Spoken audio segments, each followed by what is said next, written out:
కానీ ప్రతిసారి భూమి ఇదే చేస్తుంది, ఇలానే ప్రవర్తిస్తుంది. అసలు భూమి ఇందాక ఆ విధంగా మాట్లాడుతుంటే నాకొస్తున్న కోపాన్ని నిగ్రహించుకున్నాను. ఎదురుగా పోలీసులున్నారు, నేనున్నాను. ఇంతమందిని ఎదురుగా పెట్టుకుని నీ మనసులో ఎవరున్నారమ్మా చెప్పు అని శౌర్యాన్ని అడుగుతుంటే ఏమనాలి తన్ని? పోలీసులున్నారు కాబట్టి వాళ్ల ముందు ఏమీ మాట్లాడలేకపోయాను. ఇప్పటి వరకు నా మనసులో ఈ ఆలోచన ఉన్నా కానీ చెప్పడం ఇష్టం లేక ఊరుకున్నాను. ఇప్పుడు చెప్తున్నాను విను.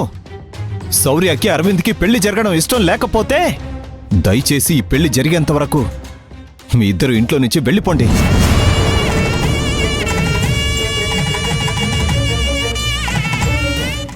పెళ్ళైన తర్వాత రండి.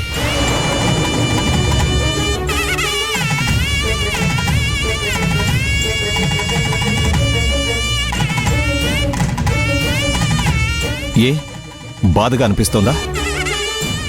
మరి జరగాల్సిన పెళ్లిని ఆపాలని ప్రయత్నిస్తూ ఉంటే నాకెలా ఉంటుందిరా?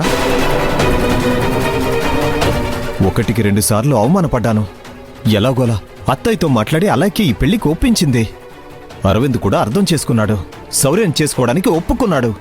అంత సౌర్యంగా జరుగుతుంది, అమ్మ నాన్న అప్పగించిన బాధ్యత తీరిపోతుందని నేననుకుంటుంటే మీరిలా ప్రవర్తిస్తున్నారు. మళ్ళీ చెప్తున్నాను మాధవ్, మీకు ఈ పెళ్లి ఇష్టం లేదు అంటే దయచేసి ఈ క్షణమే వెళ్ళిపోండి. కాదని ఇక్కడే ఉండి ఈ పెళ్లి ఆపే ప్రయత్నం మాత్రం చేయొద్దు. శౌర్య పెళ్లి ఆపాలనే ఆలోచన మాకెందుకుంటుందన్నయ్య? నీ మనసులో అలాంటి ఆలోచన లేదేమోరా, తన మనసులో ఉంది. అది నీకు అర్థం కాకపోయినా నాకు అర్థం అవుతుంది.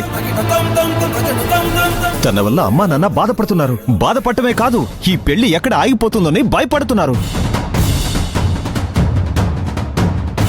అందరి ముందు మీ ఇద్దరు ఇంట్లో నుంచి వెళ్ళిపోండి అని నేననే పరిస్థితి మాత్రం తెచ్చుకోవద్దు.